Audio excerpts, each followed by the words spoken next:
Hello, and welcome to the Genius Awards Podcast 2025, which means it's the third time we've done this.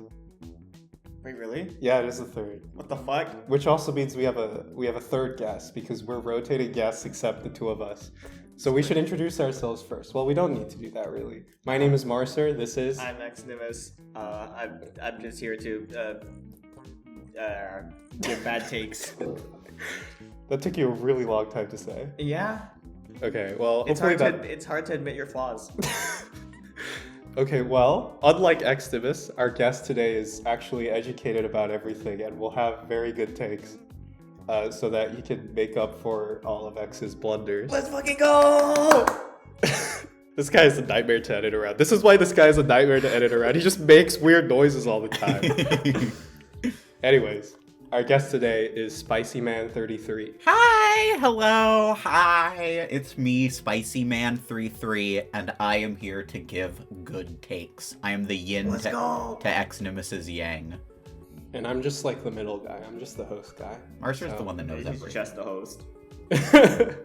Well, you say I know everything, but I feel like you've worked a lot this year. I don't say work. Work is kind of a weird word. You've spectated a lot this year. Yes. You're like in every spec channel, and you've been up to date on pretty much everything. It's just his 9 to 5. Which is also impressive given I don't play non-lives, but boy do I love looking at them. And I feel like you're just into the drama.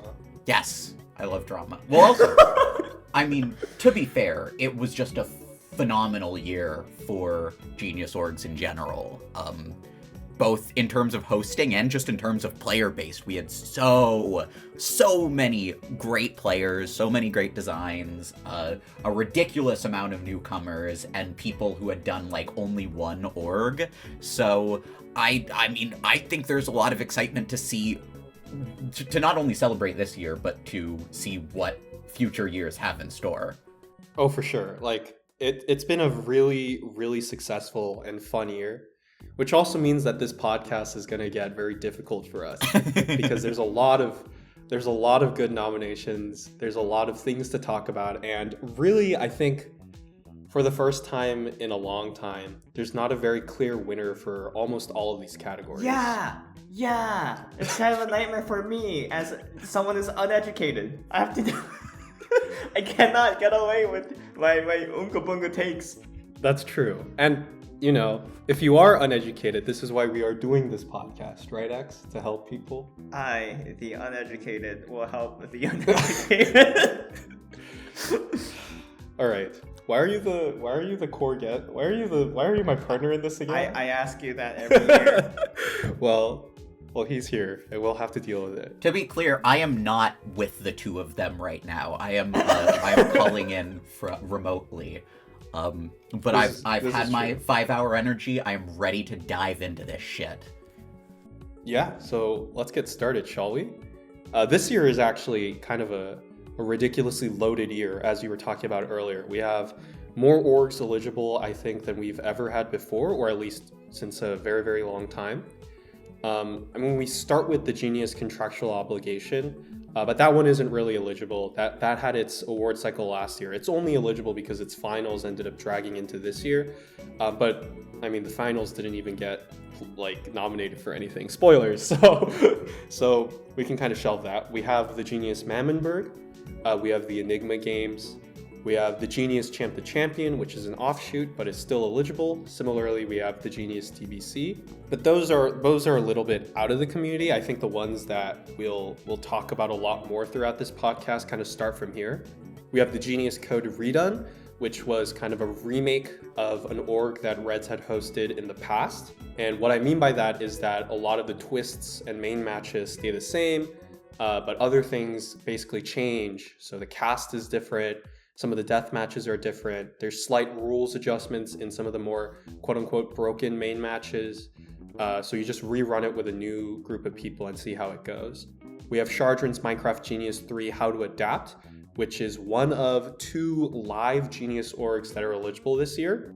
And by live, I obviously mean they're played live. You sit around in a session for 3 to 4 hours, play a main match, a death match, and play out an episode in that way. Shardrin's Minecraft Genius is special because, as the name implies, it takes place in Minecraft. Chardrin and his team do a really good job making an entire set in Minecraft, and so people can run around. There's proximity voice chat, and they try to emulate how the game is played in real life as much as possible. And this is the 3rd season, and there's some wacky twists, but I'm sure we'll get to that. We have Genius Cosmic Banquet, which is the other live org that happened this year. This one is not taking place in Minecraft. It takes place in Discord voice chat, but is otherwise very similar. Just a live org. We have Simply Genius, which is a newcomer-focused org that was hosted by Reds, Penzo, E, and Sean. It had a smaller cast size than normal, but it focused really on having simple games and having kind of a quick runtime. We have Genius Recharged, which is another newcomer-focused org, except this time the theme was that all of the main matches and death matches are reruns. They're taken from kind of the greatest hits collection, and we rerun them and we give them to these new players who've never seen them before, and we see what happens. And then there's another newcomer org. There's 3 quote-unquote newcomer orgs this year. The last one is Genius 1, which was hosted by Sam. And this one is just kind of a traditional Genius org experience tailored to newcomers, designed by Sam, who is one of the veteran designers of the community who hasn't designed in a while. So it's kind of his return to form. And then we have kind of a splattering of other offshoots. We have Chopped, an April Fool's design competition, which is exactly as the name implies. It was an April Fool's design competition. What was a design competition for again? What? April Fools? It's not relevant. Don't worry about it. There's Genius Murder Party, which is also not relevant, but it was like a Genius trivia offshoot. There's Essex Speed Genius, which was a speed genius that took place at the end of the year. Speed Genius here meaning that almost all of it took place in one day. And then Weekend Genius, which is a series of orgs that are also being hosted over a weekend, hence the name, is also eligible. But those are all of them, and I think I covered most of the big ones. As you can tell, that was like 3 or 4 minutes of me just listing all the orgs. That was a lot of seconds. X, are you just gonna have zingers this entire podcast? What else can I provide? Educated opinions? X's color commentary. Yeah, your color commentary. Thank you. You're doing a very valuable service. Someone has to be the funny guy. I'm too much of a straight man, and I think Spicy's also not here to fuck around. Spicy's not straight. All right. Do you want me to get to my shill for best themed main match? Yeah, let's dive into the awards proper. The first award, as always, we're going to start with the categories around the main matches, the main match awards. If you're not in the know and this is your first time listening, loosely the Genius Awards are divided into 6 different sections, so to speak, with each section kind of honoring a different part of the community. So we always start with the main matches, which is, if you think about it, the core of a lot of Genius orgs. If the main matches aren't well done, the whole thing kind of falls apart. And the first award category within the main match awards, we always start with best themed main match. And that award specifically goes to the main match that we believe has the best theme. And when we say best theme, we're not just talking about the one that has like the coolest or most original theme, but also the main match that utilizes its theme the best to educate the players on its mechanics, to make the game more intuitive, and to overall increase the fun factor of the main match. There's a long list of nominees for these, but that's true for a lot of these. There's actually 12 I just counted. What is your take on best themed main match? Yeah, so I tend to gravitate towards live orgs, although I still will be talking much throughout this about non-live orgs, just naturally, because there were so many good ones. That being said, I personally would like to push Diplomatic Relations from Shard Minecraft Genius 3 here. X, did you play in this one? I did not actually play in this one because I had shitty internet that day, so I had to get a sub for that one. That is unfortunate. Basically, the whole idea with diplomatic relations, it's cool that I like kind of give a quick explanation on this, right? Or is that like that? Yeah, go for it. Okay, that's what we do always. Yeah, the whole idea of diplomatic relations is essentially using the whole twist of that org, which was 2 separate sets that you move around with, sort of a way to kind of elevate confined main matches into more of a mechanic. Where there were 4 different countries, 2 in each set. And your goal ultimately is to be some sort of majority vote for each country. There was a whole scoring thing that determined, like, which countries would get the most based on if it was a 4-0 vote, a 3-1 vote, etc. That's not really relevant. What is relevant is the fact that each country had a predetermined set of citizens in there already that voted every single time. So it wasn't just the players who were voting, it was also NPCs. And where I think this really escalates into something that is kind of incredible in terms of how much they've used theme, is that all of the NPCs were players from the previous 2 Shard Minecraft Genius seasons, and each of them throughout each round had their own hint that they would offer in each round to justify who they're voting for or give some idea for where they're voting for.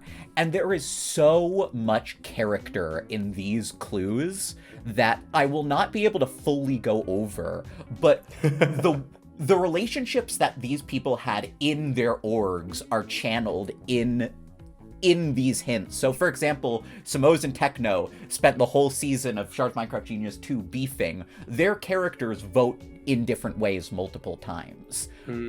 Some other just points that I want to bring up that happen throughout these clues that are so incredible. In one round, one country specifically celebrates Opposite Day, and the only way you can figure this out is from people in other countries. There are 2 other people who have clues about it being Opposite Day. None of the people in that country actually clue to the fact that they're doing Opposite Day in general. And then my favorite part about this, throughout the first couple of rounds, there are 3 separate people you can vote on, which is hold on, I think it's Psalms, Sean, and Marcer. Yeah, right? No, it's Psalms, Ozzy, and Marcer. But then after round 3, Techno, who is an NPC in the game, assassinates Ozzy, and Ozzy is replaced by Sean. And there's no... This is entirely just for lore. This is just because Techno was against Ozzy throughout SMG2, and that's the justification. But it's just, there's so much fun theming. Over 100 clues were written for this, just for a side part of the game, because technically you could kind of just overwhelm the option that they were voting for with enough people. Yeah. It's so cool. And so I definitely wanted to at least bring to attention the fact that all of this effort went in for lore for this one game, basically. You had me at Techno assassinates Ozzy and is replaced by Sean. Okay, so the funny thing is, so technically, nobody knows this, but I don't know if you do this actually as a player, but I was a host for Shards Minecraft Genius 3. You hosted that?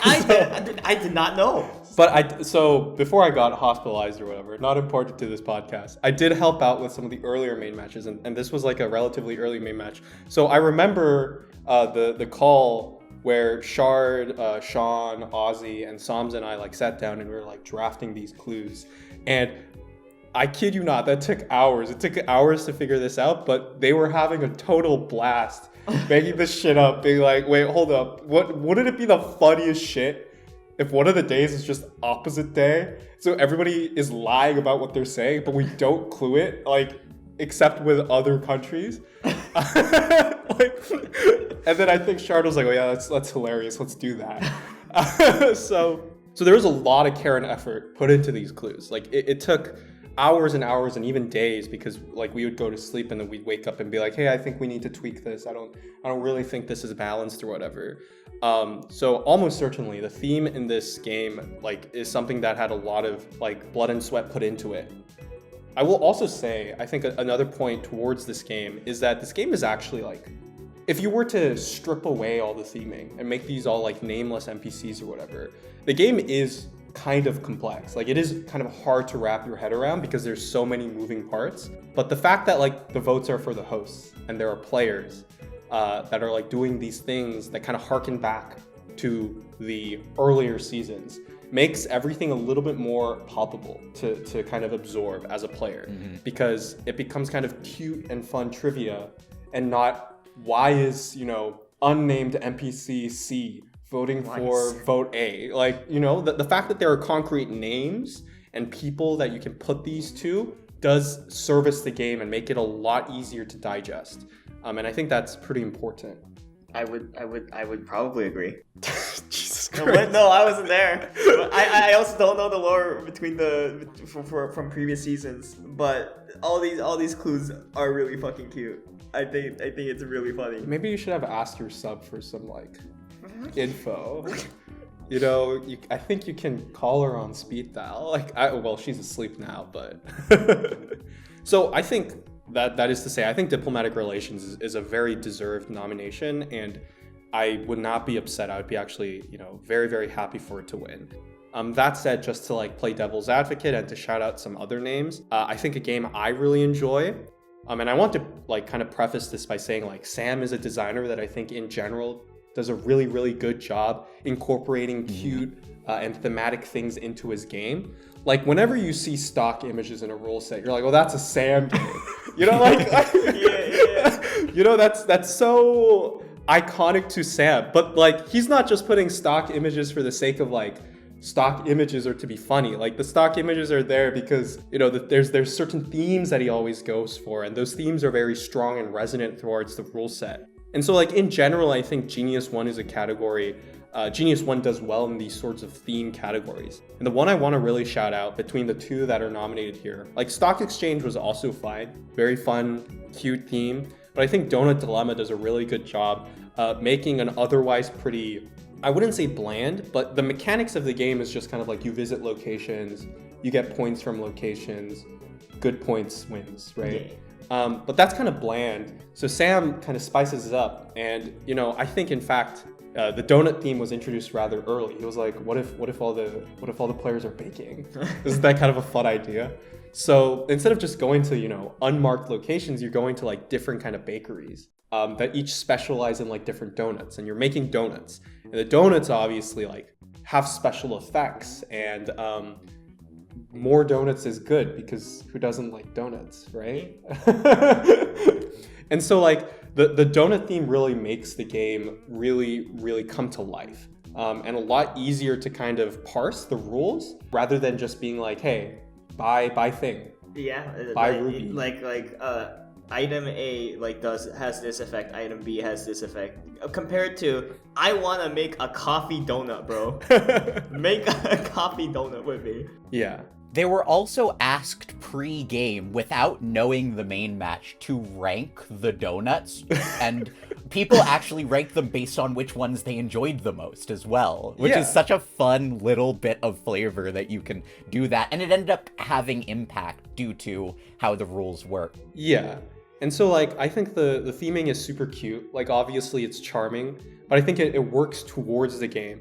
What would have otherwise been kind of like a, oh, we've kind of seen this type of main match before, turned into like, wow, this is really interesting and fun and I'm invested. You know, everybody has their favorite donut that they actually care about. And it's like actually their favorite donut out of like the jelly, coffee, strawberry, rainbow glazed donut set. So I really want to shout this one out because not only did it play out really well, but I think the theme was in service towards that. And I don't know, I just really enjoyed spectating it too. Like it's kind of fun to, like it's a lot more fun to talk about player actions when you're like, oh my God, they baked 4 rainbow donuts? That's a crazy combo. Instead of just being like, wow, they got 5 points. Yeah, they did item E 5 times. Yeah, so that's the one I really want to shout out. Do you have any that you think is good, X? Now is where we peel back the curtain and reveal that XNimus has been in stasis for the past year. Okay, well, if X can't come up with anything, you have anything else you want to bring up, Spicy? My role here is to just be audience member that is being shilled to. Well, I Okay, feel like at okay. least, to again, also pulling back the curtain, you guys were talking about sheep to greener pastures, and that's one that I remember just based on the theme, honestly. Okay, yeah, that is really true. Like, I think the one thing that's kind of holding sheep to greener pastures back is I don't think it played out as well as some of these other games. It was still fun and it was still very functional. That said, like, I think theme-wise, it's probably the most resonant because it just hits the theme out of the park. Like Spicy said, you can remember that game just off of its themes, and the themes also exactly tell you what the mechanics are, right? It's a game where you have to like fence sheep in so that the sheep grazes the most grass. And that kind of informs everything about that game, right? Everybody is kind of a sheep in this giant farm, and you have to like build fences in such a way that's advantageous so that your sheep gets the most amount of grass. And like that's literally the game. Those are all the mechanics. It works visually. Visually, I think it's a match that's really easy to understand, and that helps. That helps by the theme. It really helps that like we had a spreadsheet that was full of squares, and fences can be built in a way that we made more rectangles. Yeah, so I mean, it's just super intuitive. Like as a player, everything makes sense because like, oh yeah, I mean, if I'm a sheep, I want the most grass. Wouldn't you agree? Yeah. So I mean, it makes a lot of sense. And I think like in that sense, it's the most thematically resonant because like you can kind of quibble with some of the other games. Like, yes, the theme helps in diplomatic relations and Donut Dilemma, but do they like superbly inform the mechanics itself? You can kind of be like, well, I mean, maybe not.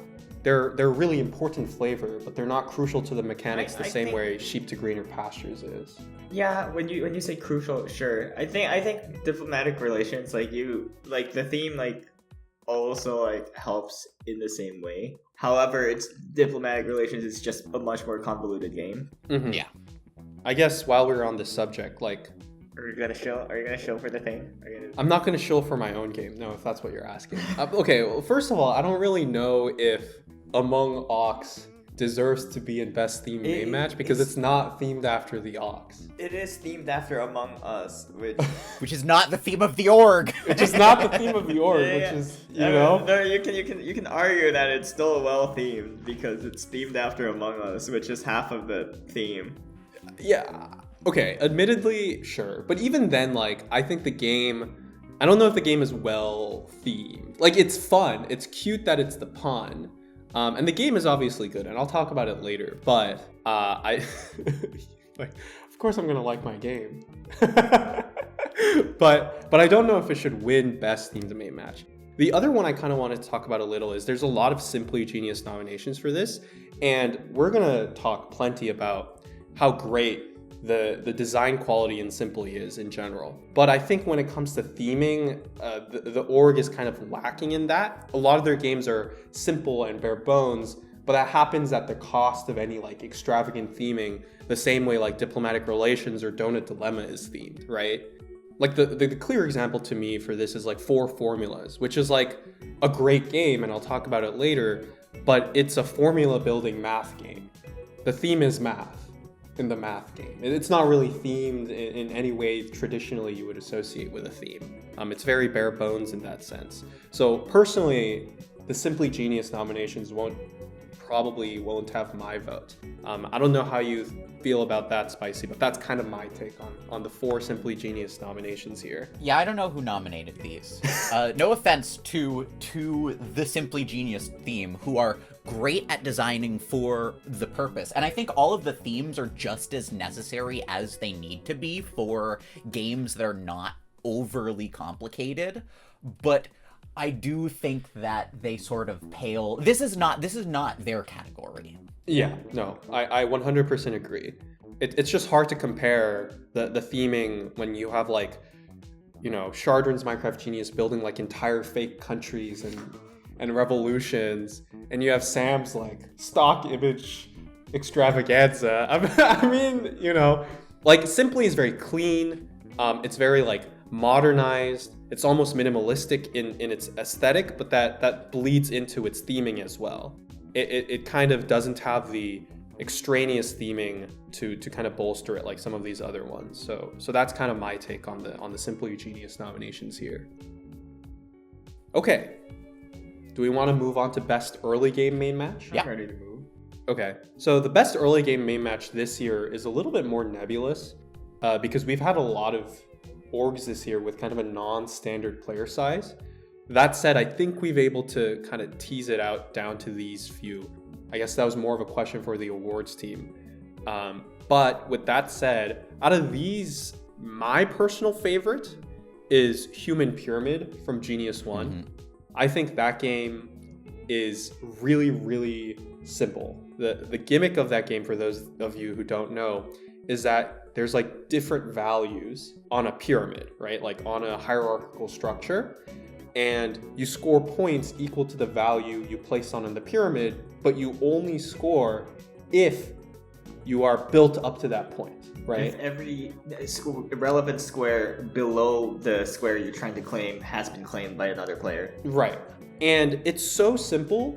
It's a main match that you can understand and explain in 3 sentences, and it just plays so wonderfully. Like, I think it really exemplifies kind of the minimal rules, very large depth main match design philosophy that the community is kind of moving towards. And I don't know, I just think it was like, it's the type of game you see and you read the rules to and you go, has this never been done before? Like, has nobody done this? It feels so intuitive that it almost feels like it should exist, but it doesn't. And so that's the one I personally think is really, really strong out of this set. Do you have any thoughts, Spicy? Oh, I mean, absolutely agree. I think also it's boosted by having the prize mission as well, which is which is a fun feature that we don't often get much in Genius orgs, just due to the fact that there usually isn't monetary gain. But essentially adding a if you work together, you can get some money, which of course, and I'm sure we'll talk about it later, went completely awry. I think Human Pyramid is going to be brought up at least as a potential for a lot of these categories. It clearly clicked with a lot of people. Oh, for sure. I think it also does help that it played out really wonderfully, like you said. And the prize mission rule is such like an ingenious mechanic, because like you could argue that maybe the rules are too minimalistic. I personally disagree with that viewpoint. But adding that extra dilemma for the players to have to kind of field with really, really made the game play out spectacularly. I think that is a stroke of genius. So I thought that was really great. I just want to add, I like the tinkering with the specific numbers on that pyramid, where the lower levels tend to give lower valued points and the higher levels on the pyramid gave higher valued points. On the first level, you get numbers like 7, 5, 12, and then at the very top, where only one player can occupy that, it's only one square at the top level, it's 999 points. And the prize mission is like, you have to work together to have at least 2 players claim 999 points, putting the rest of you out of contention. Good luck, guys. No, yeah, that is definitely... Yeah, I mean, none of the numbers like kind of look random, but none of them are truly random. And I think Sam did a really good job placing the values where they should be placed. I also think for one that I would like to shout out to, because I think Human Pyramid should be mentioned. I really enjoyed Trail Trouble, which comes from Simply Genius and is as many of these designs from Simply Genius are, very simple. There's an order from first to last, and each round there are 4 decisions where all players either choose to go left or right in a fork in the road, with all of the specific choices that you make having to do with coins that you're collecting, having to do with how many people specifically choose that path. And this also is a game that takes advantage of the fact that this was a double elimination round. And so for this game, ECs were both the player who was furthest back in the order and the player who had the fewest coins by the end of the game as well, which coins were usually spent to gain a lot of movement. And it ended up, it's a very immediately understandable idea, especially with having two different variables, and it ended up playing pretty well too, where, for example, the player who started the round in 9th place, which I believe the placements were determined on the previous main match, the starting placement. I believe they were, yeah. But, for example, the player who started in 9th place from 1st to 10th ended the game in 3rd place and got a token of life. So, and it ended up being a game where clearly, despite the fact that some people were initially at a disadvantage, which I know is not a favorite design choice by any means, it ended up playing to its favor a lot, I think. And I just love a game that is so immediately understandable. Again, like Human Pyramid, I think this is one that you can explain in like 2 sentences, and it just immediately makes a lot of sense. And the negotiation and psyching people out makes a lot of sense too. Oh, for sure. I guess the one caveat, so to speak, about Trail Trouble is that, you know, certain players start at a pretty obvious and noticeable disadvantage, which was why actually, like, I think at some point one of the Simply designers said that they were originally brainstorming this game as a main match 1 and they couldn't figure out a good solution to the ordering, so they just made it main match 2, because then you at least have some sort of like reasoning for why certain people are going to be at the top and why some people are going to be at the bottom of the chain. I think that's much more like acceptable, like, than you started in last place because you're RNG. Yeah.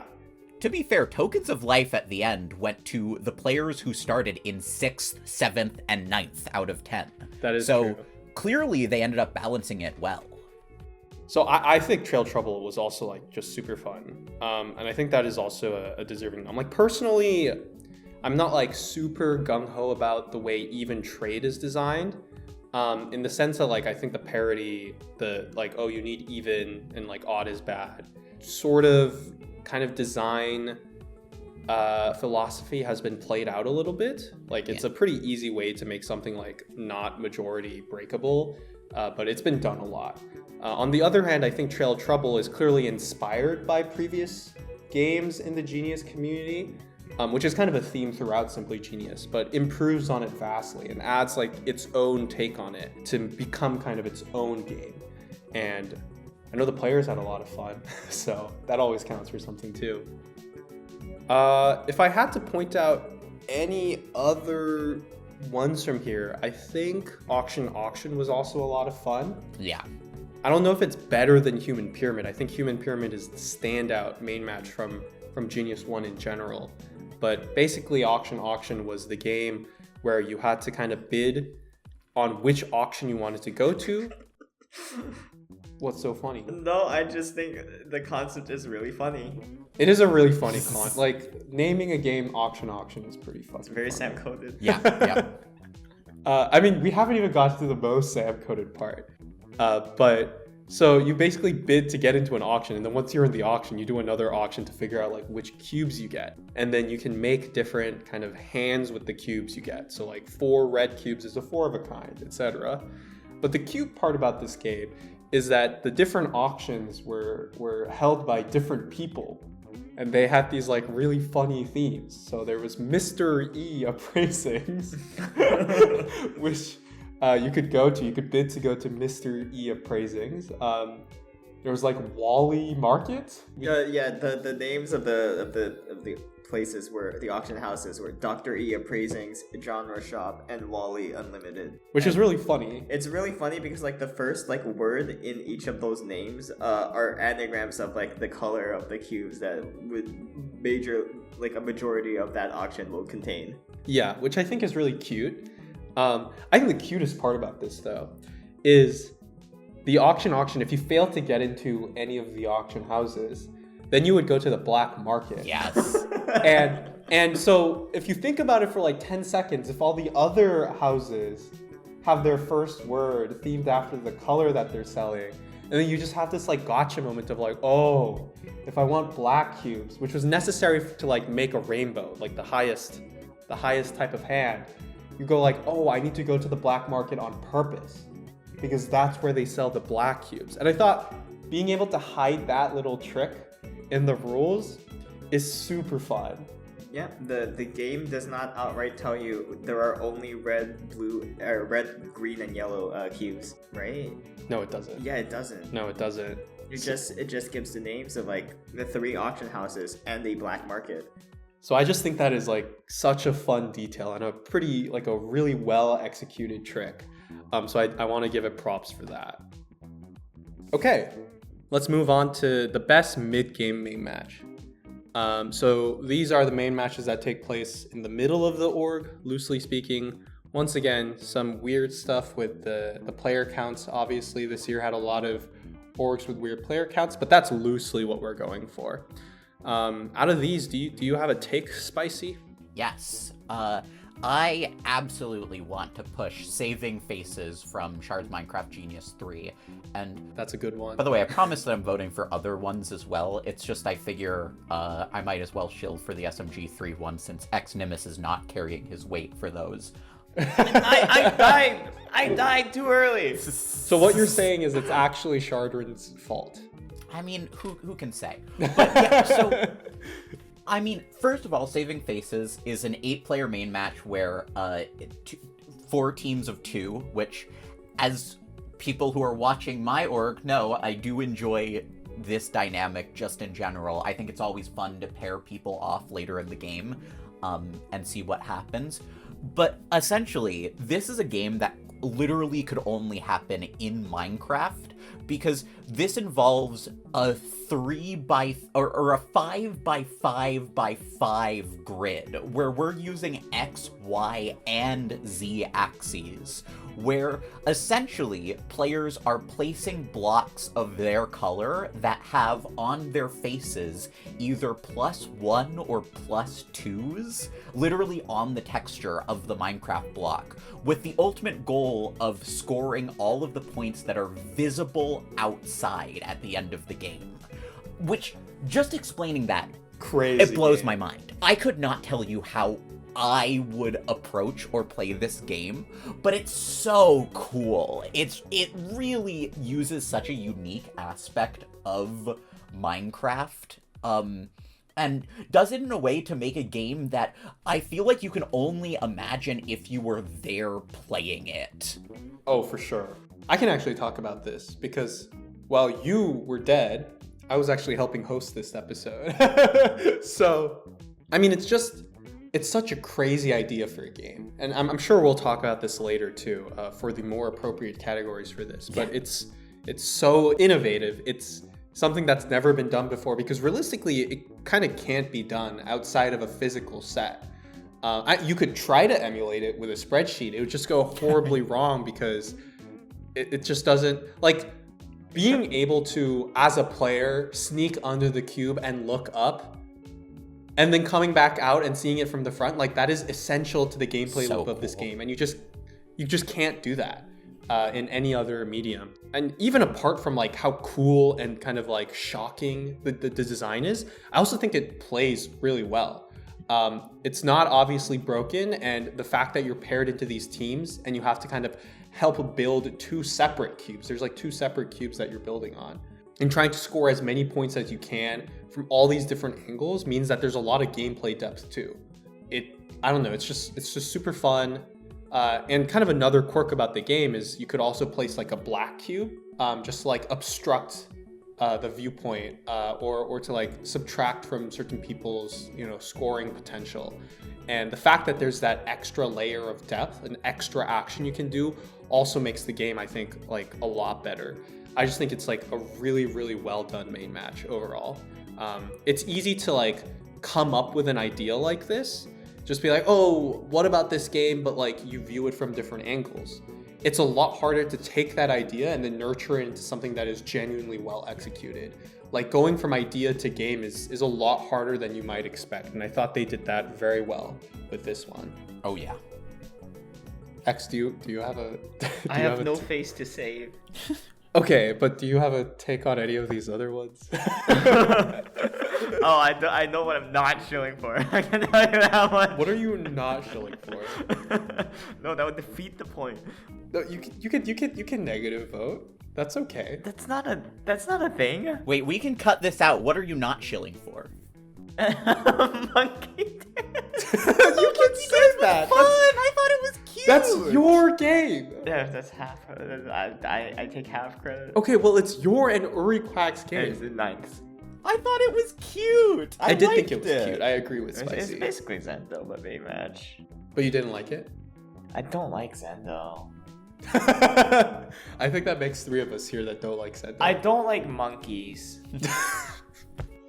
Well, now I have to keep it in because you just keep making content gold. Like, It's not like we're offending anybody else. no. For what it's worth, I thought it was... I think it's interesting. I think it might have worked better as a late game match as opposed to a mid game because there was too much incentive for a big group to get together and work with that, I think. Yeah. And that's pretty much how the game played out. Like 2 groups just in separate rooms trying Curies and trying to figure out what was what. I didn't mind because there was it was a 9-player main match with 4 TOLs, so it's like a minority, like, you know, if you have a majority group, it's kind of like you fuck one person anyway. I didn't mind that like they split off into groups because like one of the groups was bound to get fucked. Mm-hmm. Marcer, do you have any suggestions for ones that you would chill for mid-game main match? I'm gonna be honest. I think Saving Faces might be the home run for me here. But Yeah. you didn't even play Rotate Estate. You were playing Fake Estate, right? Yeah. I have no clue what Rotate Estate was because I was busy playing like the other version of that match, but like it looked more fun than whatever we got. Well, so just to do the necessary preamble. So in Rotate Estate, you basically have a more traditional 2D grid. I don't remember what I think it might have been 15x15. But basically, there's different colored territories that are also lettered, like A, B, C, D, E, F, G, I think until H.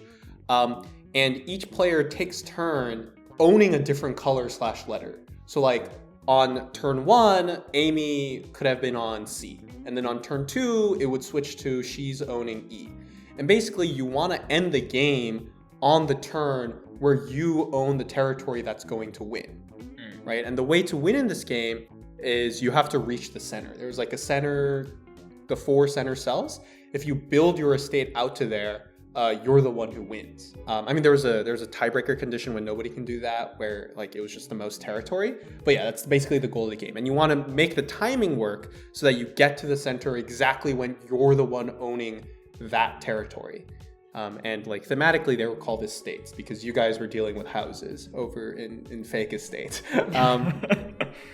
So, really fun idea, like super cool. And the fact that you kind of have to rotate through all these different players makes it so that the gameplay isn't super intuitive, right? Because you want to win on the correct timing. And the other brilliant thing I think Rotate Estate did was it wasn't obvious what the cycle was. Like for a game like this, I think it's so easy to be like, here's the cycle of people, you guys take turns owning these and you go clockwise or whatever, right?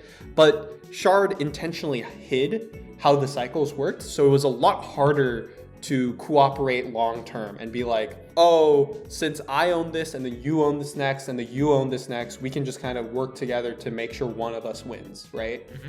And because of that, the main match rewarded less long-term, like static alliances and more like moment-to-moment gameplay where can you take advantage of the board state that you see right now, which I think is the correct way to approach this type of game.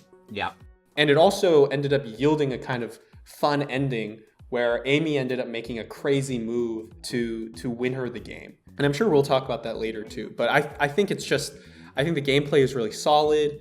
I think it played out really well. I think all the parts work together. I just have a hard time justifying it over Saving Faces.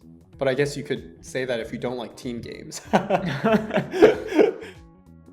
The Genius 1 nominations. Were you checked out of Genius 1 at this point? I was checked out of the entirety of mid game. Yeah, It was a bit of a rough mid-game quit-wise.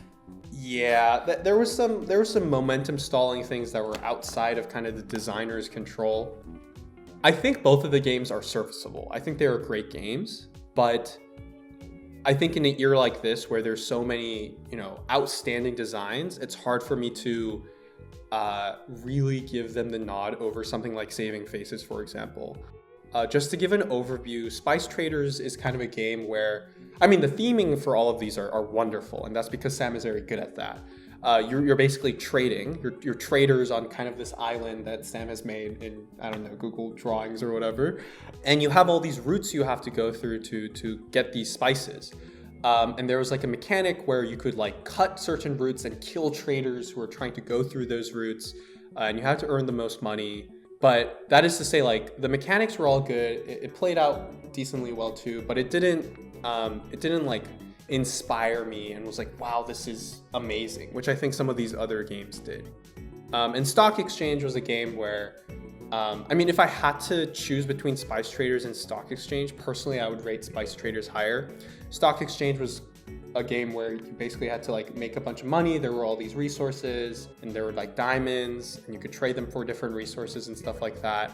Another game that doesn't like super duper inspire me as opposed to the ones that we've already talked about. So that's my personal take on the Genius 1 games here. X? He just gave a thumbs up.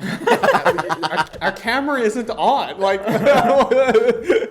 No, I just kind of hoped my thumbs up would get picked up by your mic.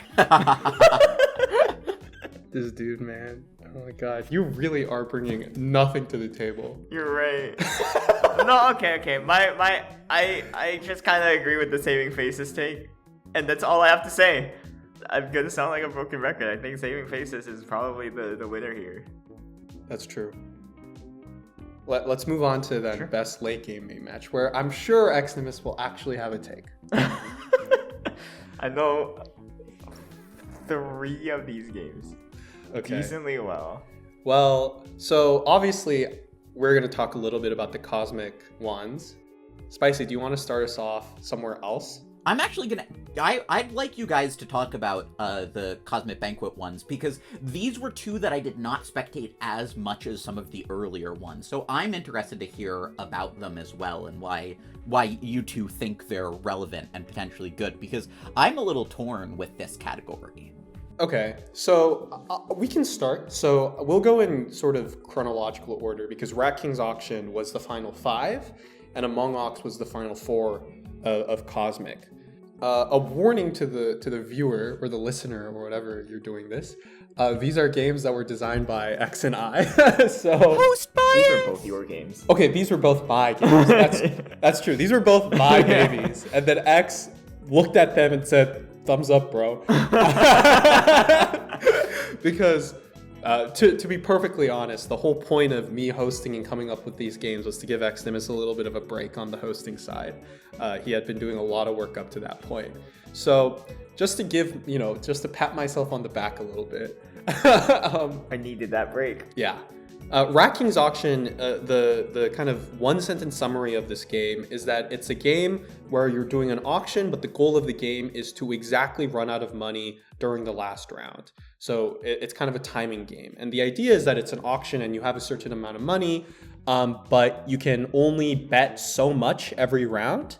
And if you fail to win anything, you accrue some sort of debt, right? I mean, it was themed after rats. It's like the opposite of a debt. It's like you get a little prize, a little gift card, $20 gift card. Yeah, and you have to keep the $20 gift card and you can't use it. It was called like cheeses. Yeah. You could have used the cheeses to buy anything at the auction. You just have to take them back home. And so that's like the gimmick of the game. And to be like perfectly clear, that sort of main idea isn't original to this year. That's actually from Dance of Whimsy the Genius. Whoa. Whoa. Throwback. Holy shit. where there was a okay, I mean, sorry to Grunkle that we have to put you on blast as something a lot of people are going to listen to, but there was a game called Grunkle Match in Dow the Genius, and the whole point was that it was kind of like making fun of Grunkle's tendency to not have gardens. So the game was you have to like run out of garnets like Gruckle to win instead of rewarding the person who has the most garnets. So a lot of the mechanics actually come from that game. So I actually thought to myself a lot if this should even be eligible. At the end of the day, I decided it probably should be because Grunkle Match was played non-live. And Rat King's Auction is a live version of that game. But because of that transition where the game is now taking place in a live format, meant that a lot of the mechanics, other than the base idea, had to change. For example, instead of just having everybody submit at the same time what they're bidding on these different items, we instead had them go turn by turn declaring what their bid was. But their declaration didn't involve their number. It just involved like the number of bills they were bidding.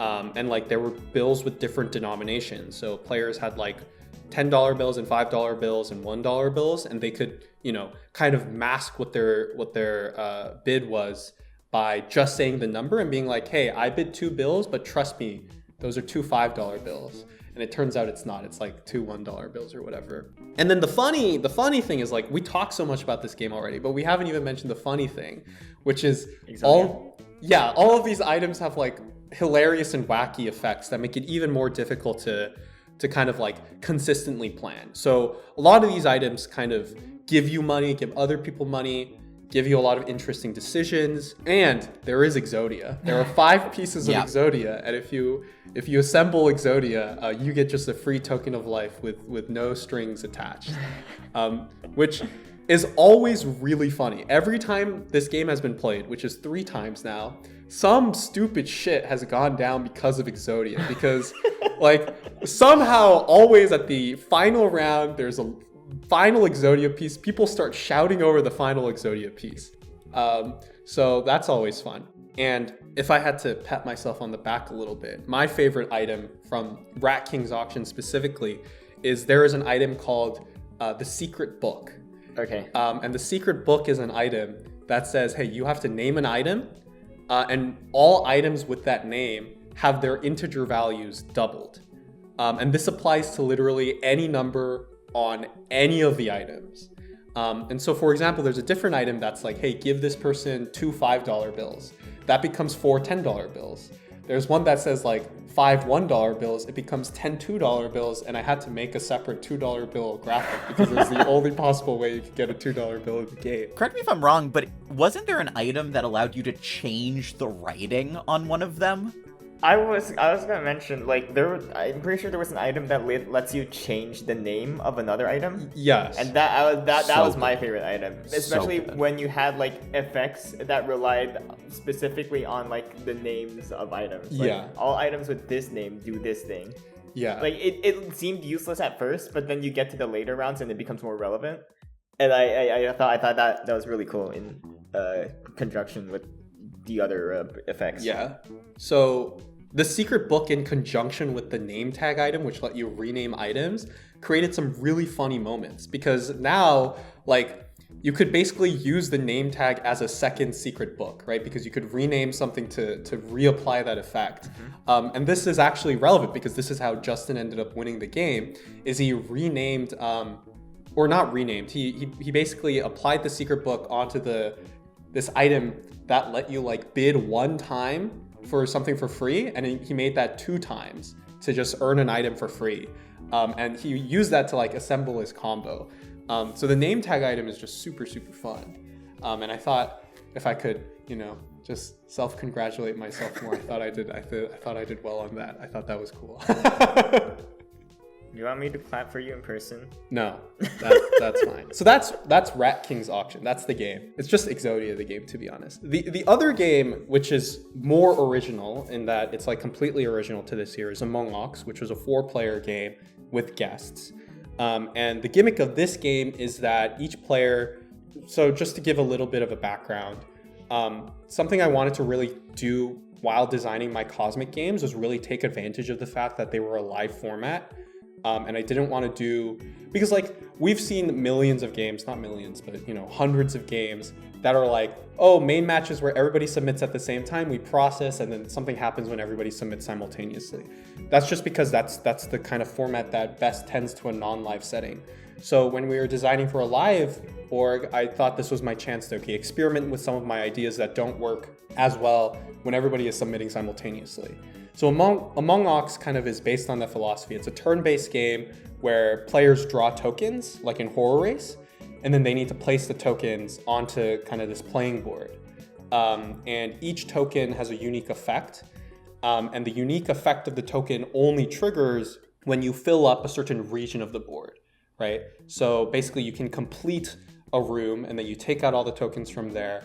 And then they each score based on things that are happening on the board. For example, there was a token that said, hey, at completion, this token scores you points equal to like the number of regions that don't have a token or whatever.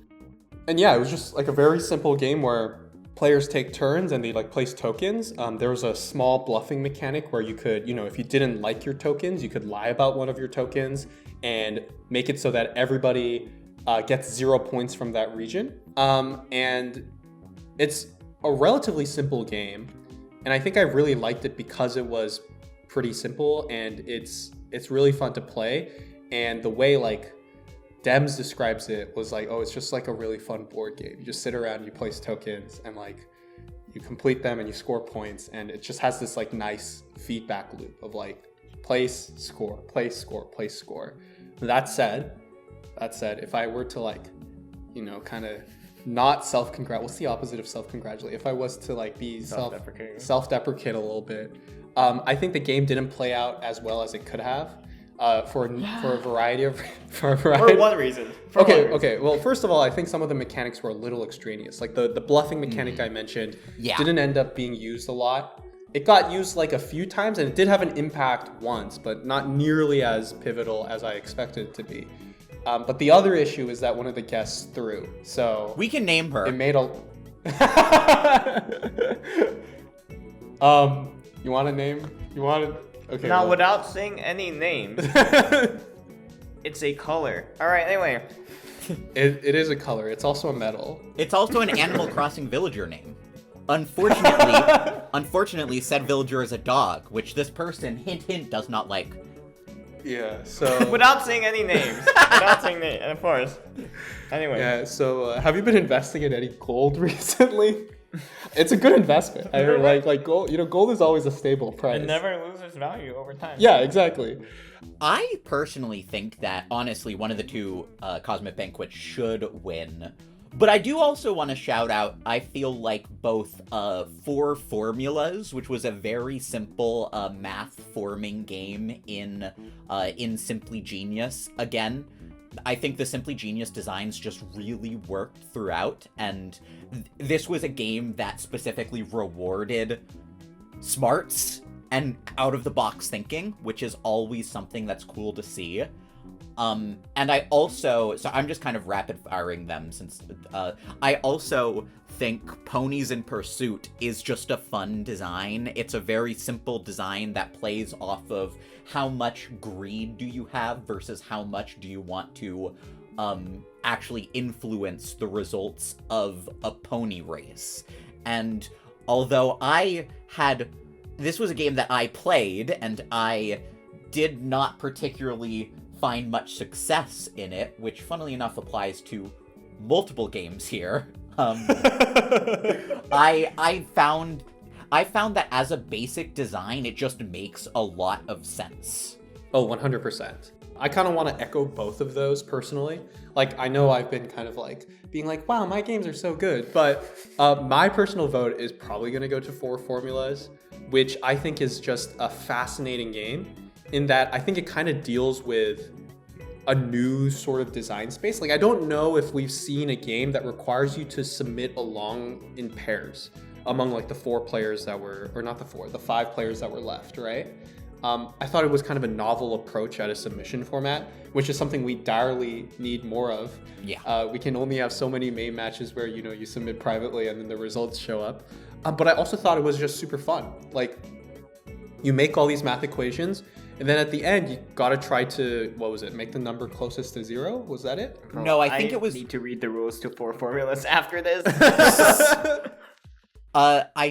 Hold on. I thought it was highest values that are as close to each other as possible. So it had to be high and close.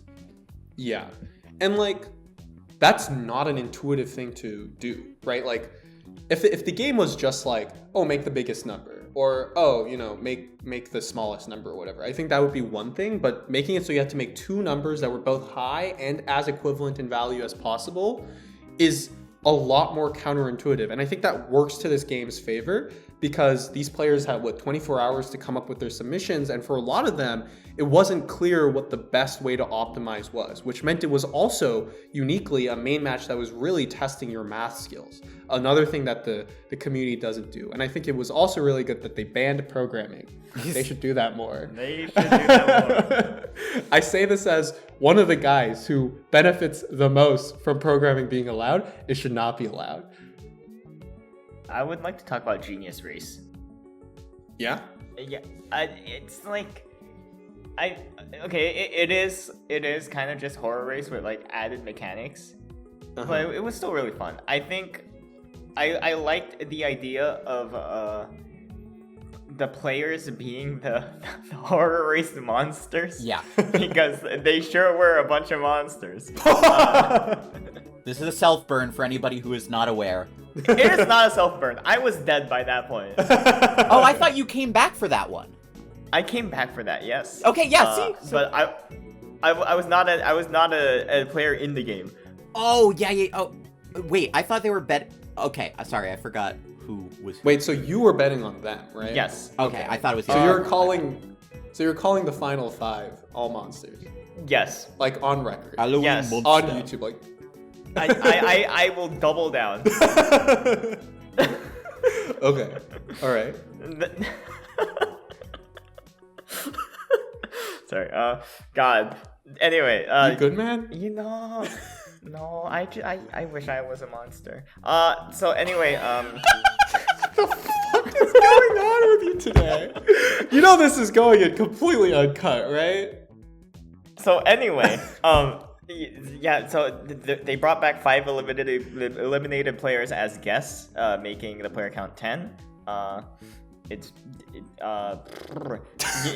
Each eliminated player gets to support 2 regular players that are in the game, just like in the Horror Race with monsters.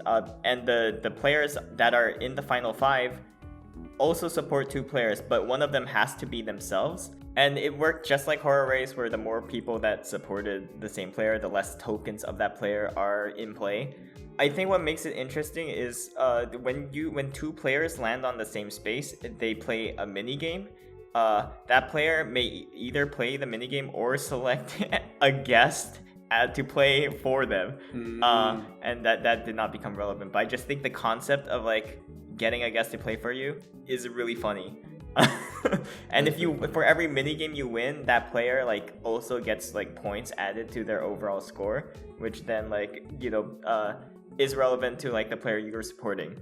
So there is that added dynamic as a guest where like if you feel like you can champion for like the player you're supporting, you heavily push for yourselves, although the players just did not want to do that, except for that one time where they wanted a username KG Knights Moves rematch. I see. But I just think the concept was funny. I think the addition of minigames like made it also like more hype. I think 1v1s are always hype, especially in a setting like this also, where it's like live and you get to stare at the other person's soul. Yeah. If we're doing shout outs, I also kind of want to shout out Coding Pyramid from Genius 1, which is like a Final 3 match, and it's, I think, the only Final 3 match that got nominated. And that's because Final 3 matches are traditionally extremely hard to design for. But this one kind of knocks it out of the park. Not only was it a joy to watch, it was like really, really fun and also balanced. For those of you who don't know, the gist of the game is that each player has to construct a set of codenames clues to guide the guests who are quarantined and partitioned away through their codename boards, right? And they could basically bid on the clues they want and what sort of clues they want to make and what they want it to be on their board.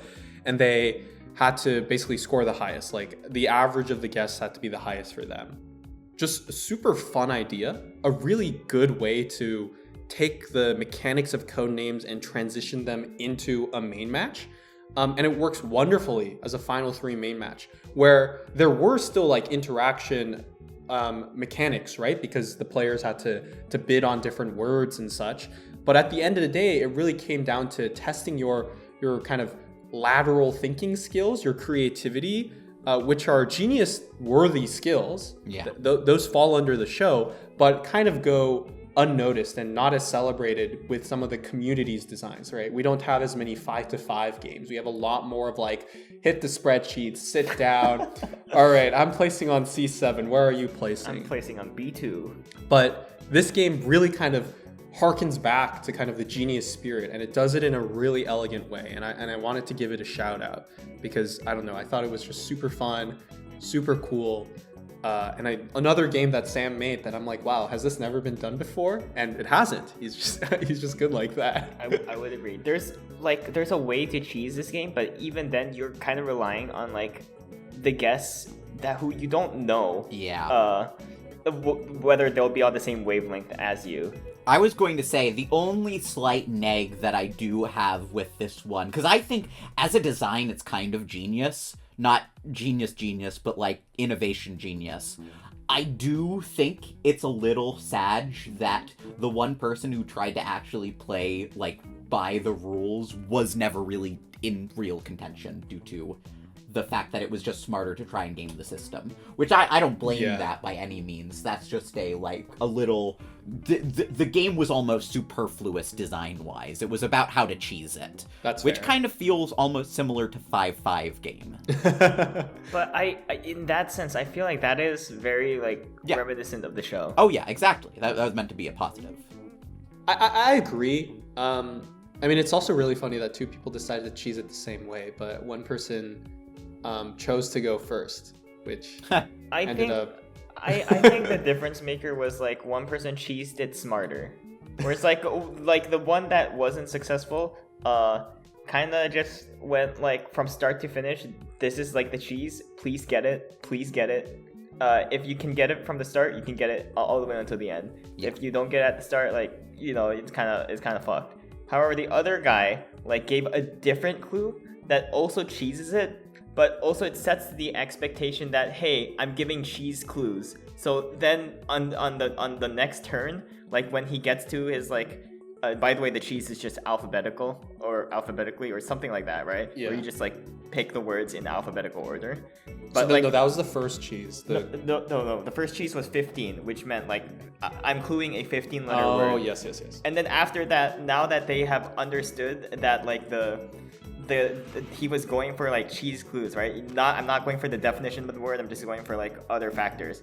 Then alphabetically makes more sense as a he's trying to cheese the system. So I gotta play accordingly. For sure. I mean, the fact that you can cheese it is kind of a point in favor of the geniusness of the design, but it does make it kind of not replayable, which is the same issue you run into with the original 5-5, right? Yeah, but because this has never been done before, it's also catered towards newer players. So I think this is definitely the time and place to incorporate a game like this. Yeah, for sure. All right, do we want to move on to best depth for Min Rules main match? Yeah. We've talked about most of these already. I would quickly like to say that, first of all, I think, honestly, there are a lot of great choices here. I think with this group, there honestly is not really a wrong decision. But given we haven't talked about it specifically, I think especially for the content that it produced, Even Trade was very fun to watch as simple of a game as possible, honestly. It's almost ridiculously simple how simple this is as a game. I know it came from Simply Genius, but it's another level of simple that can be understood by anybody.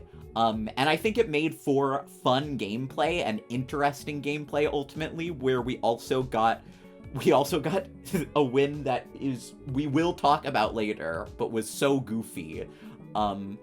I thought it was very fun. Is it necessarily the winner of this category? I'm not sure, but we've kind of talked about everything already. Yeah. I also thought Even Trade played out really well. Yeah. My only kind of like gripe, so to speak, with it winning this category would be that, like, yes, it is by definition the most min rules out of these 6. That said, is it the best depth? Yeah. I'm not super convinced that the game is very deep. Like, it's not trivial, but the sort of gameplay pattern becomes kind of obvious, because I mean the goal of the game is to have an even number of pairs, like, and odd numbers are bad, and there's only so much depth you can squeeze out of that. My personal pick is probably Human Pyramid again, because I think that is also pretty min rules. Obviously not Even Trade min rules, but still a very, very simple game. And I think it has far more depth than Even Trade, just because of all the ways you can kind of build up to the top of the pyramid. You can psych people out. You can try to just go for a small pyramid. I feel like that's a game where you could replay it and people would come up with different strategies, especially because there's that tempting 999 prize mission hanging over everyone. That gives it like that extra layer of consideration for all the players. You know, when you dangle $10 in front of the players' heads, some crazy shit is bound to happen. So I personally think like that's my pick out of this category. I would agree. Yeah. Four Formulas and Trail Trouble are both really good designs that I think should receive consideration for their respective like late game, mid game, early game categories. But I'm not sure those are like best depth for min rules necessarily. Like both Four Formulas and Trail Trouble have some like pretty tricky edge cases.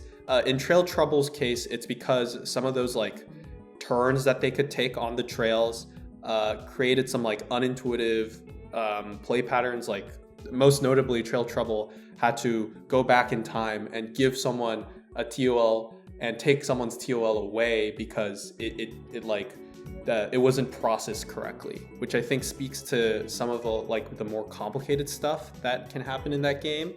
And Four Formulas similarly, I don't know if I would describe it as necessarily min rules. Yeah. You had like these graphs that you had to follow where like, oh, if you and your opponent submit like plus and plus, then it becomes like this, and then if you don't submit that, then it becomes this. Like, I like those rules. I don't think it's like overwhelming amount of rules. I think it is the correct and like good amount of rules, and I think there's a lot of depth, but I don't know if it's necessarily min rules. I'm looking at you, X. Oh, what the fuck? Oh, shit. I think Rotate Estate is probably like the kind of game I would like. Yeah. I do not. It doesn't sound like min rules to me. Mm-hmm. I think I would agree with that. It's simple, I think. I think it is simple. I guess like the difference is like how min rules is min rules. Once we get to rule number 4, that's where I draw the line. I feel like you can just kind of like show like a pyramid full of numbers, go fill this out, people understand. And then you show a spreadsheet with shapes. That's fair. Yeah. It's more board gamey. It feels, the aesthetic of it all looks more intimidating, I'd say. That's fair. I think it is still pretty simple. Mm-hmm. I think once again we're running into the issue where like a lot of these games would have done really well in other years, but this year has such a quality batch of games that like it's kind of hard to top Human Pyramid or Even Trade in like a min rules competition, right? Yeah. Especially since both of those ended up playing out really well. The only one we haven't talked about is Parody and Party. Do we need to? Maybe it's just not on the right parody. Yeah, I don't think I think I don't know if it's mid rules. Yeah, I was gonna say it's kind of one of the most rules of Simply Genius. Yeah, I'm not sure it's well placed here, unfortunately. All right, let's move on to best main match to spectate, which is kind of an interesting category because unlike all of these other ones that it's surrounded by, this one doesn't super care about the design of the game. It's more so the spectacle. Like, how much fun was it to actually spectate, to see play out? So it evaluates kind of a different criteria.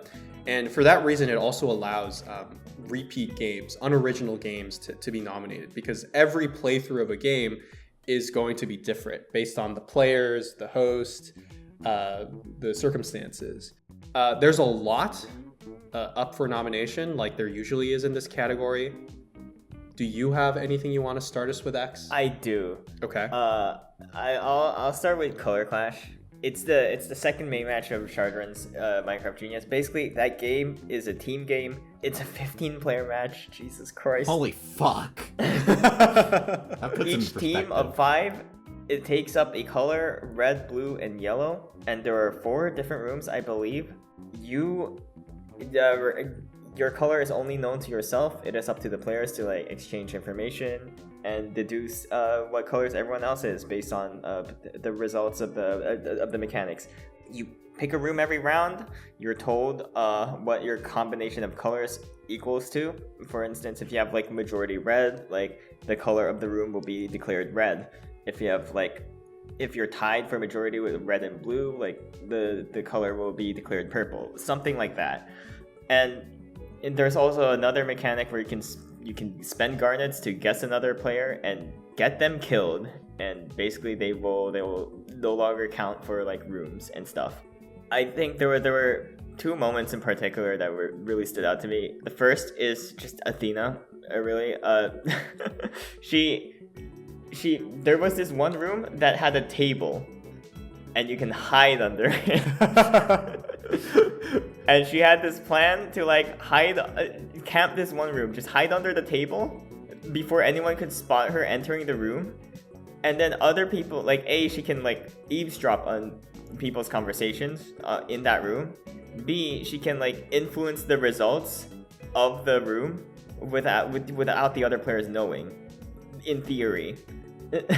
that kind of got ruined when like the player count per room was announced alongside the color of the room. But in theory, that was really funny. Just like she was under the table, Shardman goes like, to the 5 of you in this room, your color is orange or whatever. And then the players just look at each other confused, like, wait, 5? So Wait, you're tripping. There's 4 of us. And then Athena comes slowly, crawls out of the table and goes, "Hi guys." The other moment in that main match was because there was like a mechanic where you can get people killed, and we went through like several rounds without anyone dying. Like one of the players, Luna, just kind of went, so like there's a killing mechanic, why hasn't anyone died yet? And literally the next second, like Shardman announces, Luna has been killed. Attention players, Luna has been killed. Like the timing was just too perfect. That just a lot of content happened in that colorful main match. Yeah. Isn't this also the game where Hot Dog kept pretending to be the wrong team even after he was declared the winner? That's so funny. Yeah, like, I didn't know he did that. He kept pretending because he thought like someone else was alive, and then Shard was like, "No, you won. Your team won." And he was like, "Really?" Also, the conclusion of that match was just like the yellow team just like banded together. They like, but it's only main match 2, so like they pulled 20 garnets, which is a lot for main match 2. something crazy like 20 garnets, and they just mass killed like the other 2 teams and took the win. That's pretty incredible. I think that's also another moment that could be like a flash forward moment, you know, like if it were on the show. Yeah. Oh, and listen, I think Color Clash, it also was a match where, if I recall correctly, the winners were very, like, definitive as well. One team played the best, which I think being able to reward good gameplay is always something that is a good sign of a successful main match, I think. For sure. I agree. That team like got together like the fastest and also they were the most coherent, I guess, as a cohesive as a group. Yeah. I was going to bring up the other SMG game here, Genius Race. Hey, that's the one you were in. That's the one I was in. XNimus was in it, so I will only be saying a little bit secondhand because I'm sure X will have other things to chime in on. But notably, this was, of course, a really chaotic game with the eliminated players coming back, which always adds just a fun chaos factor. This also was the game where Luna and Zero boiled over with a complete... Tensions got high, because this was a long game. This was also the game where... I've specifically pulled up Joe's confessionals for this, because this was the game where midway through the game, Dems pulls Joe aside and is like, I just want to let you know, I think I'm going to be EC. If I am, I'm going to DMO you at this point. And the end result of this game is that Dems wins and gives the token to Joe. And which it's all to do with the alliance that Amy and Luna had and drawing lines. Dems was in a really weird middle position at this point, and it was very weird. But I think just the fact that such an arc happened in that match makes it a good contender.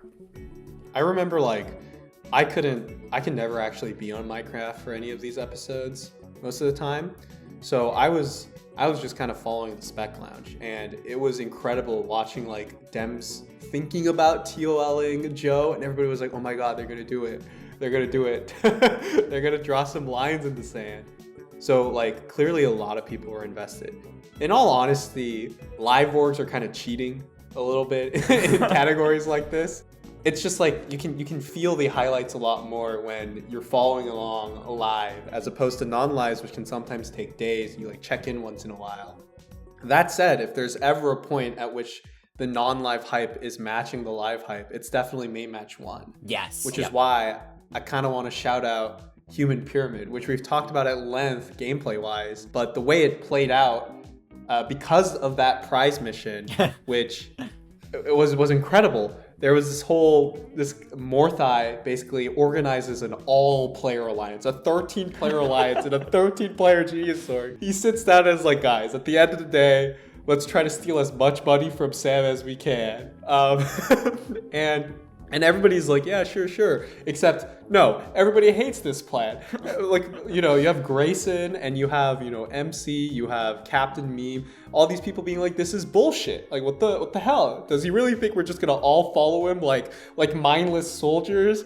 And so there's this like secret plan to topple the entire pyramid and to ruin Morthai's plan. But the funniest thing about all of this is that Morthai is 100% sincere. Yeah. All he cares about is stealing money from Stan. That's literally all he cares about. Everybody else is like, oh, he has to be scheming something. He's like arranging these submissions so that he can benefit the most, and he's gonna stab us. And all Morthai is saying in his confessionals is like, I hope we win $10. This is incredible. Too pure for this world. And then obviously the pyramid topples, and there's all this like blowout, and people being like, Morthai's like, who did this? What's going on? Why did you all not follow this plan? And the rest of the game like plays out kind of more normally. But that apex of just watching the pyramid topple, all these like alliances scheming, and ultimately the players who win this main match are the underdogs. Yep. It's not either of the like alliance spearheading leaders.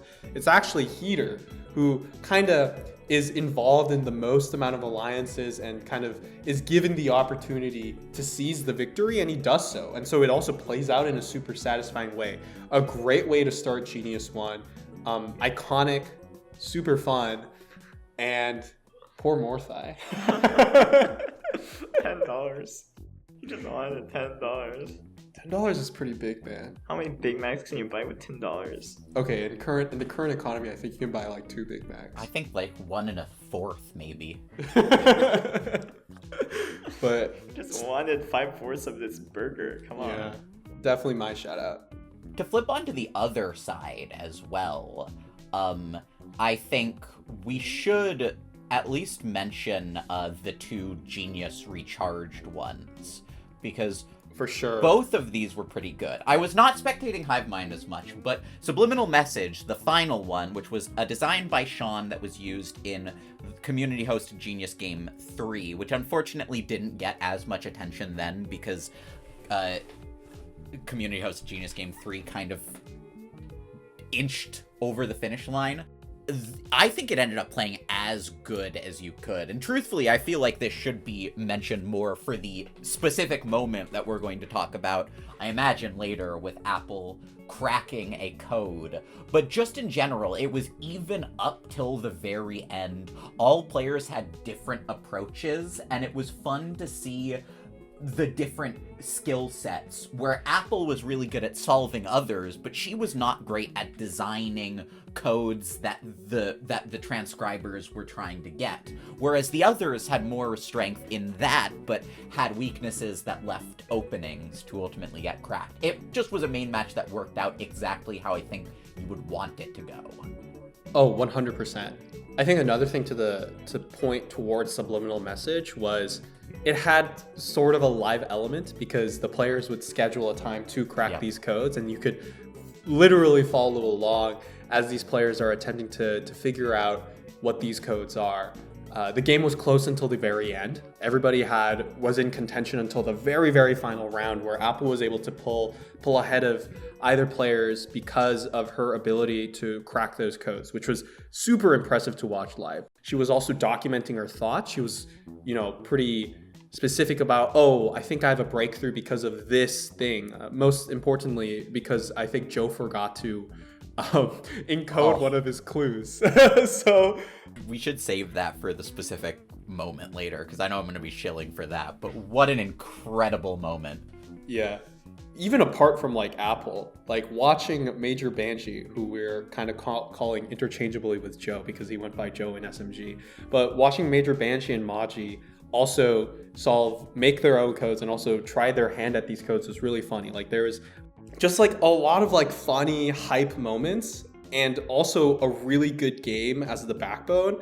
I think it definitely deserves a shout out. And to talk a little bit more about Hive Mind, I think that was also kind of a treat to watch as a spectator. There was kind of a lot of different alliance dynamics at play. You had the Apple, Major Banshee, Maji kind of alliance. They fracture at the start of the main match due to some miscommunication. So then Maji tries to make an alliance with Maji, Major Banshee, and Axel. And then this gets to Apple and Hidden, and they get upset. So then they bring in Major Banshee to form a 3. And now you have all these competing alliances. Hive Mind is more traditionally interesting. Hive Mind is fun to spectate, not because there's hype moments in Aura, which a lot of these other ones have, but it's interesting because there are genuinely fun and unique social dynamics at play, and you're invested in the players' journeys up to this point, and you want to see how it resolves, right? It's fun to spectate in that regard, and not so much wow, hype moments, Aura, under the table, hilarious. Yeah. So want to give a shout out to that one as well. I think there's one main match here we're kind of not talking about. Okay. But I don't feel qualified to talk about it. Which one is it? It's Auction. Okay, well, Auction is hilarious in a different way, because what is the opposite of Aura farming? But it's a spectacle regardless. Well, yes, it was a spectacle. So Auction we've talked about from a design perspective as well. But this one I think has to be here for exactly 2 reasons. There are 2 incredibly I don't know if funny or good or best is the words, but there are 2 moments that happen in this main match that are a treat for spectators. So first, Grayson and Morthai, who are kind of the 2 big kind of social forces in this org so far, kind of bid into the same auction house. And this main match had a thing where you couldn't talk to anyone outside of your auction house. So it's just Grayson and Morthai. It's just these 2 guys who've been beefing the entire org. They're now stuck in a room together, and they kind of air out their grievances, right? And it gets pretty intense. It gets really emotional. And Grayson is you need to stop, you need to stop accusing me of betraying you. spoiler alert, totally was betraying him. And then Morthai was like, well, you need to like start following my plans, all this stuff. And then in the middle of this giant argument, Morthai is just like, be right back, I need to take care of my kid. so that's one fun moment. Like the spectacle is already like there with this kind of like showdown between the two forces, and then there's kind of the humorous moment. And then the other moment, the one that I find more notable, is this is the episode where Sixella becomes Sixella. This is the episode where she becomes the character to follow. Because in main match 1, like really she didn't do much.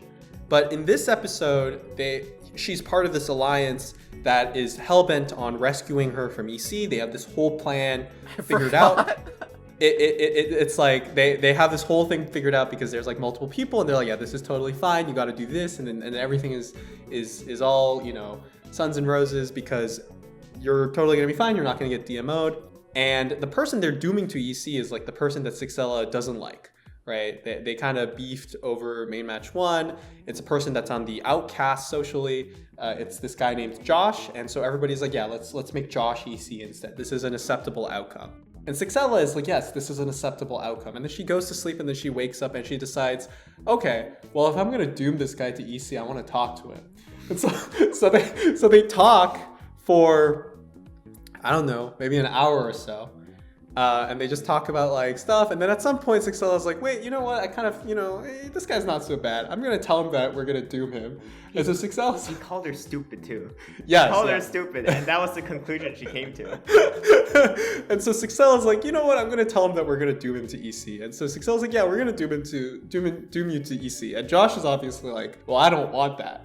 And Sixella's like, yeah, you know what, that's a good point. So you know, thinking about it, like, you're not so bad. You know, I'm just going to be EC instead. And so she goes against, like, literally every other cast member's wishes to save her from the deathmatch. And is like, you know what? It's okay. I'm going to work with Josh. I'm just going to tank to the deathmatch. Whatever happens, happens. So she intentionally loses the game to save the guy she doesn't like. DMO's, like, the guy who won main match 1 for no reason. And then just like beats him up in the deathmatch and leaves, like totally unpunished. And she's like, "Yeah, it all worked out." You know, like just an incredibly like insane series of events that should have like never happened. You put any other person there in Sixella's shoes, and they just say, "Okay, I'm just gonna AFK. I'm gonna submit as the alliance tells me to, and I'm gonna dodge." And because it's Sixella, and because this is like the start of the saga of Sixella, she's just like, no, I'm not going to do that. I'm just going to lose. It should not have worked out nearly... it was especially crazy to see her talking in her confessional, like, after it, when it's like, you made this decision. This was your choice. And the fact that it got completely unpunished in the long term is insane. If you know, I'm sure everyone's curious to see like the face behind like this person, this username. And if you want to see a picture, like I would just recommend searching for Throwing for Content. It's genuinely insane that it played out that way and then it went unpunished. Like kind of peak cinema, to be honest. And I don't say that lightly. I don't favor it as much as Human Pyramid for this category, just because it was like that one moment. The rest of Auction was really tame. Yeah. It just kind of like went insane during the last round, while Human Pyramid, I think, carried that energy all the way through. That's a fair point. And I think similarly about Subliminal Message and also Color Clash, right? Those are episodes where from start to finish, something insane was happening. Auction really ramps up during the last 24 hours, but is pretty milquetoast otherwise.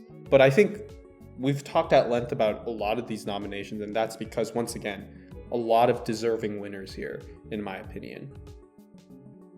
Okay, let's move on to most innovative main match. Saving faces. Which...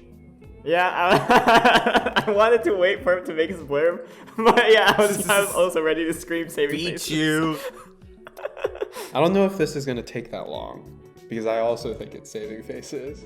I think it's just simply too difficult to beat the innovation of 3D space. Most fun main match. Okay. Well, let's let Spicy give his little spiel. I actually quickly want to say before, because obviously I think this should be saving faces, and I don't think we need to spend too much time, because I think it is crazy cool. But I do want to say, Disguise Regicide has a very fun gimmick. That is fair. The idea of anonymous roles that you communicate with, and the fact that some players took to it and made personalities and kind of played into the lore, was very fun. I thought it was cute, and I thought it was another good example of Sam's kind of like goofy design almost, which I mean in the most positive way possible. Two things I want to add. One, to the goofy design bit, they made Dems a player, like what, or a virtual player that can win a TOL. Yeah. Two, I'm surprised this was not nominated for best themed.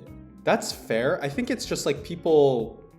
I think the commentary I heard from a lot of the players was that they didn't have as much fun from a player standpoint because everything was kind of quarantined and anonymous, which I think makes sense. I think it's very fun to watch. It's extremely funny, but I can understand from a player's perspective that it can be a little bit suffocating. That said, Dems is really funny. I'm currently looking it up. If I remember correctly, I'm pretty sure it was like a hidden player too, a hidden virtual player. So basically, you could send messages to players using a bot command. So you could do like !A to send to the player that was assigned the Archduke, right? And you can do !B to send a message to the Baron. And what was it? You had to do M, I think. Yes, you had to do M. You had to like, basically it's another one of like Sam's twists or tricks where you kind of have to extend your thinking, like, oh, if that means that, what happens if I do !M?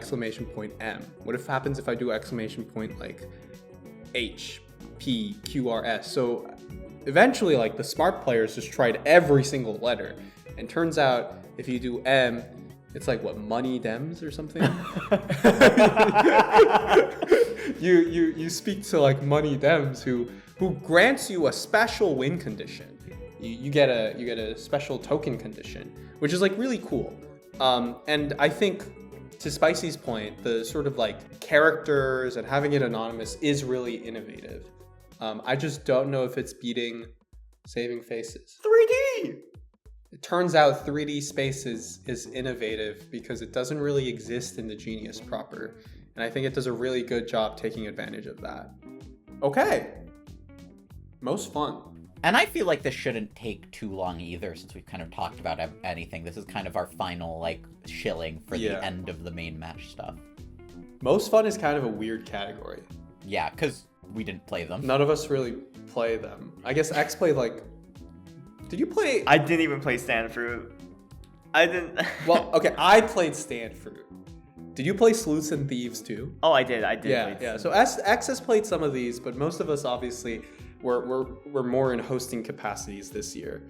That said, most fun is always a unique category because it's hard to quantify fun. Personally, I feel like my games are good. But shit. I saw bouquet arrangement. I was like, wait, they put contractual obligation here? I thought it was just finals. No, just for Genius Recharge. Yeah. Personally, I think my games are fun, but I was going to say that just from hearing about it, Rat King's auction sounds like an absolute blast.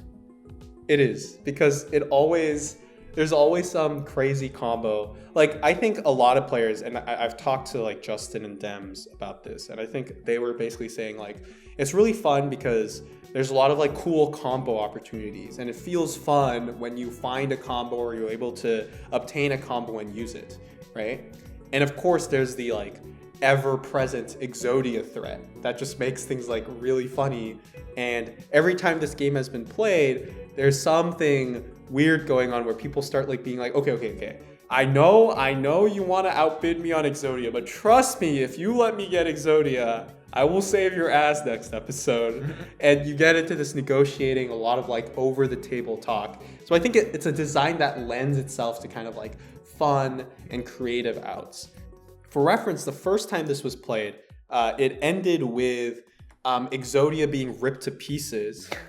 Someone sniped it, and then they posted the GIF of what's his name, Weevil, right? The guy from Yu-Gi-Oh throwing the Exodia into the sea.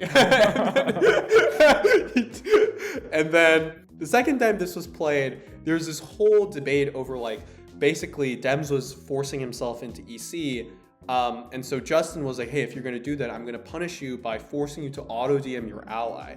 And so there was this plan to get Wimpzilla the extra token of life from Exodia so that Dems would be forced to DM his ally. And so it came down to all these like social dynamics with people being like, no, I'm not going to let you do that. They made all these like biz, fought, and then eventually it came down to like convincing Sixella. And basically Sixella listened to Dems and chose to rename Exodia, the Rat King, the Forbidden One, to Sixella, the Forbidden One, to nullify its effect because it needed to specifically be the right name to activate Exodia. And then the third time it was played, all the players decided to like collude to hand out as many Exodias as possible. And you might be wondering, how is this possible? The way this is possible is like they found this like glitch, or not a glitch, they found a combo where basically they could like copy multiple items using the secret book, and they made it so they could copy like 8 items. And so they copied Exodia multiple times and they handed it out like free candy to everyone. And so everybody had a token of life and they got all nullified. And so every time this is played, the point is something stupid crazy happens. It does sound fun.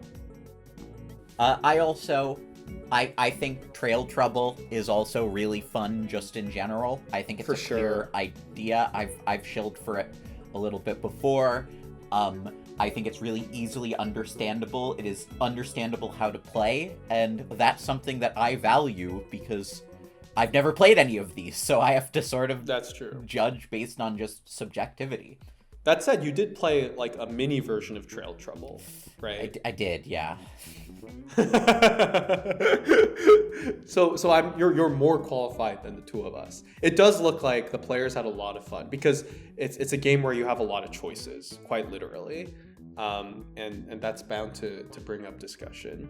I mean, I can talk about Stand Fruit a little bit. That's the one I did play out of these, and it's also the one that hasn't come up at all so far. It's like a Weekend Genius game, so you expect it to be nonsensical because, you know, it's designed to be played over a weekend. But this one is actually quite fun. The gimmick is that it's Fruit Stand, the game from the show, except you reverse positions. So you have these players who are coming to buy fruits from you. Each of them have 2 fruit, and you have to sell them for the maximum price, so to speak. But there's also there's kind of a horse race aspect to this because like each of the players has like secret conditions and you need to figure out who has which fruit. So it was just like a really solid kind of like deductive reasoning sort of game. I had a lot of fun playing it and I thought it was really impressive considering it was the design that was, you know, made in like a day, hosted for an org that was taking place over a few days. I think it was a lot of fun to play. So I did want to give it a little spotlight, although I do think it is pretty difficult to beat a lot of these other ones. I'm just agonizing over my decision here. I think I'm probably just voting like multiple things. Mm-hmm. Probably doing Rat King's auction, probably doing Among Ox, probably doing Subliminal Message, Human Pyramid. Yeah, I mean, Human Pyramid looks fun. Subliminal Message has been played before. Like, we know how much fun it is to both watch and play, so. But I think that marks the end of the main match awards, right? Whew.